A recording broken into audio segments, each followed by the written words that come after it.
Hi guys, you're welcome to my YouTube channel where we discuss everything lifestyle, career and family. Hello guys, good evening and welcome to my channel again. My name is Chimere and I'm filming from Abuja, Nigeria. I'm so happy to have you back here.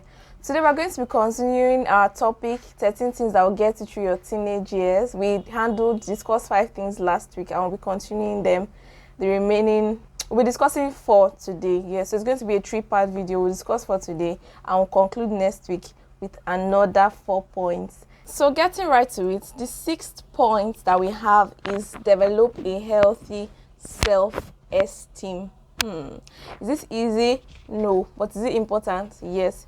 You need to learn to develop a healthy self-esteem. So our Bible verse, the Bible anchor verse for this is Numbers 13 verse 33. Numbers 13 verse 33.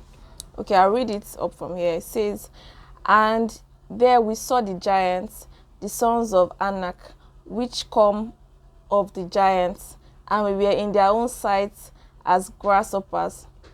And we were in our own sight as grasshoppers, and so we were in their sight." So this is a report from the Israelites, and if you listen to it, it said that they were as grasshoppers before their own eyes, and even in the eyes of the third parties. They were supposed to go and scan the land and prepare, to go and conquer that land. And they came back and they said, "Whoa, no, that land, they have a lot of giants there. We were like grasshoppers." You can imagine that. So don't forget the point. Developing a healthy self-esteem. It's very important. The way you see yourself reflects outside. I just want to emphasize that when they said we were as grasshoppers in our sight, and so we were in their own sight, that means even the way we see ourselves is the way the people saw us as grasshoppers. That's one point. We have 2 verses for this particular point. The second verse is going to be in 1 Timothy 4 verse 12. 1 Timothy 4 verse 12, I read, it says, "Let no man despise thy youth, but be thou an example of the believers in word, in conversation, in charity, in spirit, in faith, and in purity." Let no man despise your youth, but be an example. That means it's up to you if you are going to despise your youth. So let me break it down. What does it mean when they say, "Oh, don't let anybody despise your youth"? What does the Bible actually mean? Looking down on you, like, who is this person, this small boy, this small girl? When you come and you say, "Oh, I have big dreams, I want to be a doctor, I want to be an accountant, I want to be a president, I want to be a world changer, I want to have an NGO, I want to start a business, I have this dream," and people say, "Who are you? Who do you think you are? Who is your daddy?" That's a phrase that is common in Nigeria. Who is your daddy? Who is your father? And all of that. Do not let people despise your youth. But how are you not going to allow them? How would you ensure that they do not despise your youth? By being an example. So be an example of the way you want people to treat you. Be an example of the way you want people to regard you. Don't be like the Israelites that saw themselves as grasshoppers, and then the third parties, the giants, ended up actually seeing them as grasshoppers. If they had said, "Oh, we're as giants," the giants too that they are referring to, the sons of Anak, will also look at them as fellow giants, So people respect you, people honor you, people treat you exactly the way you treat yourself. So when you feel like, "Oh, people are treating you wrongly," look at the way you treat yourself. Look at the way you carry yourself. It's going to affect the way people actually treat you. Yes. Quickly, the 7th point is humility. Humility. We cannot overemphasize this. For a minute, we're going to be looking at Proverbs 16 verse 18. Proverbs 16, 18. It says, let me read it from here. It says, "Pride goeth before destruction, and an haughty spirit before a fall." Pride goeth before destruction. When you get to the point where nobody can correct you, or maybe when people correct you, you start avoiding them, you take offense and say, "Who is this uncle? Who is this auntie? Who does she even think she is?" Or maybe the person is your mates, and the person is saying, "Oh, I don't think that is right, like what you did. I don't think the way you sounded is okay." I have friends. I thank God that I actually have good friends. We're going to get to that, like surrounding yourself with good friends. But then let's discuss pride. So if you are favored to have good friends that can tell you the truth and let you know, "Oh, you've gone wrong," or before friends, even the Holy Spirit, as a Christian, you would have that Holy Spirit in you that will correct you. Sometimes you do some things, you say some things, you sound in a manner that is not, expected. That's pride. You feel like, oh, you have now become too big, or you are so intelligent. Maybe you've been taking first from crèche. You graduated as the person with the highest CGPA. Who is anybody to talk to you? And you had all A's in WAEC. Who is this uncle to correct you? Nobody becomes too big for correction. Nobody becomes too big to learn. Immediately you stop learning, you start being outdated. Yes, immediately you stop learning, start being outdated. So always ensure that you examine yourself for any trace of pride. Avoid it like a plague. Avoid it. Let me read the verse again. It says, pride goeth before destruction, and an haughty spirit before a fall. Avoid it. The seventh, okay, no, it's going to be the eighth, because we discussed 6 and 7 already. So the 8th point will be contentment. Why contentment? Because you'll never be on the same level with everybody that you meet. You meet people in life who are ahead of you, if you have more things, better things than you have. And you also meet people in your life who you feel you are ahead of. So the way they say all fingers are not equal, you're always ahead of somebody, and someone is always ahead of you. So you need to learn to be contentment. What does contentment mean?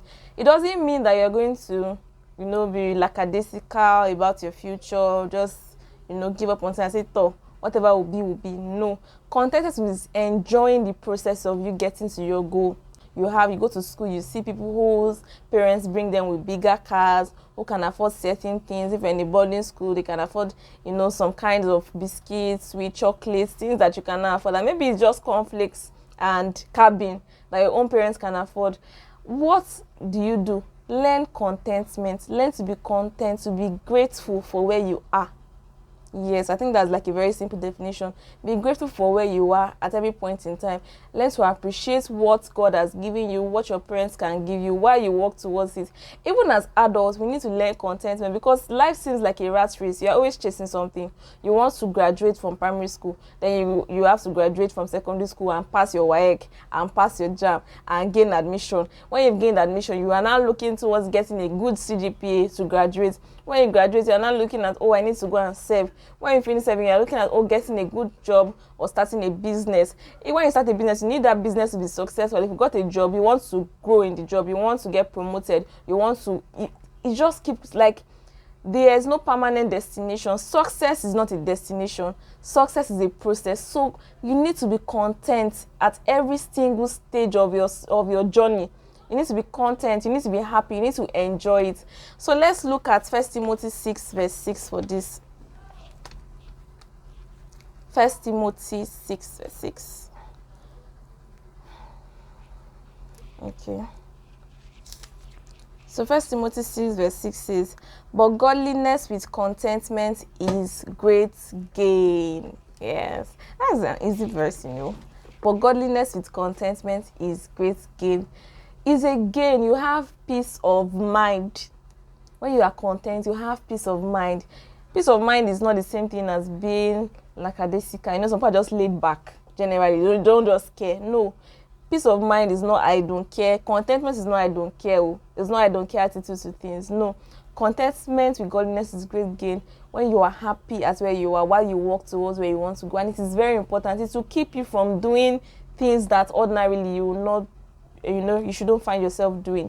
Like when you see girls who maybe go to university and begin to sell their bodies for financial gains, it is because they are not content. It is because they are not content. If it was solely a result of lucky, then okay, after a few times you should stop, right? But you find out that such people keep on going.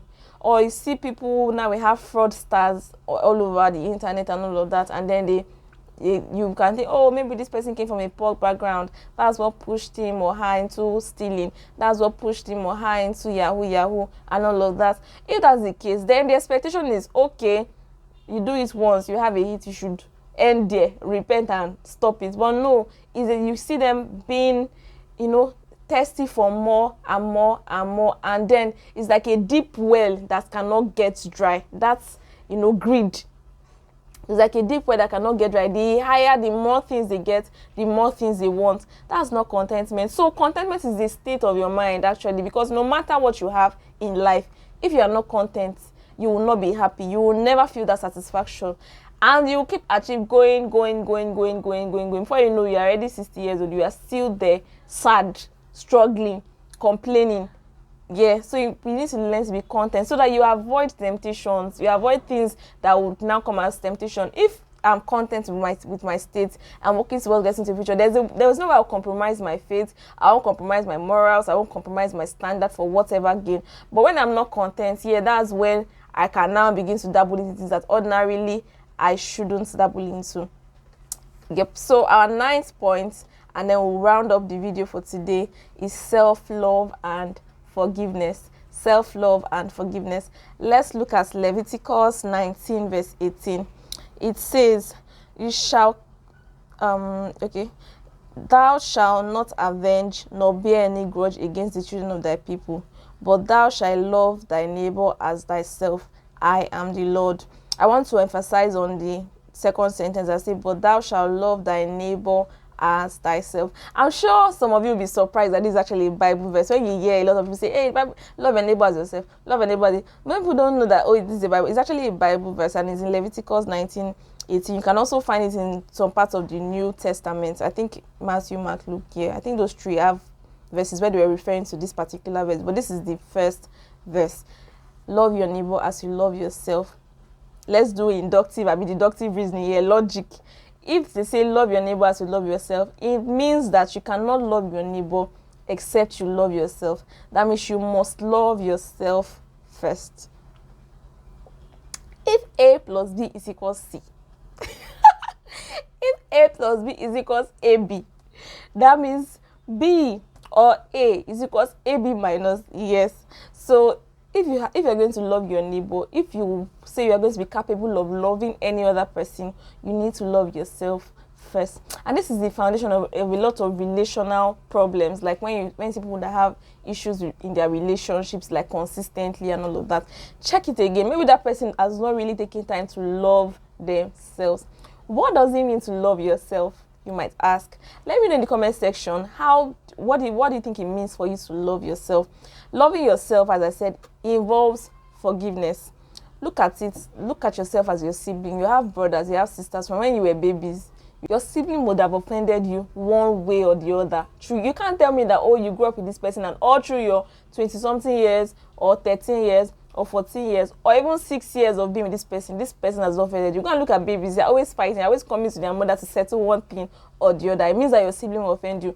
But how many of you, because of that, will now say, okay, because of this, you're no longer my sister, you're no longer my brother, I don't want to have anything to do with you again? No, you just try to forgive the person and move on. But you, when you make mistakes, when you fall short, maybe you have a standard, you have things, you do some things, and then you look back and say, did I really do this? You find it very difficult to forgive yourself. Why? You need to learn to love yourself. Loving yourself also involves you taking care of yourself, right? How do you take care of yourself? Taking your life seriously. You have exams that you need to pass. You are writing your WAEC, you're writing your JAM. Love yourself and read. Do not self-sabotage. You have a project you are running, you have a project you are doing. Love yourself and be dedicated to it, because you are going to create more opportunities for yourself by doing that. You will make your life easier. You are making ways for your life to become better. When you love yourself, you will be committed to yourself. So before you seek to do this, or for those who are now early adults, late teens, seeking to go into relationships, people are looking to get married and all, before you begin to look for someone who's going to be able to love you, ensure that you love yourself. I've mentioned 2 ways now that you can know that you love yourself. When you're able to forgive yourself easily, you made a mistake, you fall down, you get up. If you see a baby that's going to walk, the baby will move, fall down, get up and continue. The baby does not fall down there and refuse to get up. And besides, who are you exactly? You are not God. If God can say, oh, if you confess your sin, I'm willing and able to forgive you. God, the holiest of holy, is willing to forgive you. In fact, he has forgiven you already, right? Who are you to now say, oh, no, I have a higher standard, God. Even if you forgive me, I'm not going to forgive myself. It makes no sense. But that's what a lot of us do, especially because at your teenage years, you are susceptible to making mistakes. That's when your emotions are running wild. That's when you are becoming inquisitive, curious. You want to know things, you want to do things, you want to try things, you want to test things. In fact, there's a high likelihood that you will make a mistake, right? You will do something that, ordinary shouldn't be. Your parents don't expect of you, you do not even expect of yourself. you owe it to yourself to love yourself enough, you know, to forgive yourself. Forgive yourself. I'm learning that. Actually, I'm learning that, and I want you to also take it seriously. Learn to forgive yourself. Learn to take care of yourself. Take care of yourself. Take yourself out.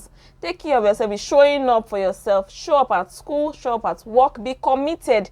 Things that you know that will make your life better. Be committed to them. The same way you be committed if you were dating somebody. Be committed. Love yourself first. So till next week, our next video, the concluding video. Stay in God, stay well, ensure that you practice these things. Don't just watch the videos, but actually put them to use, practice them, and I promise you, you're going to lay a very strong foundation for your adulthood. Take care.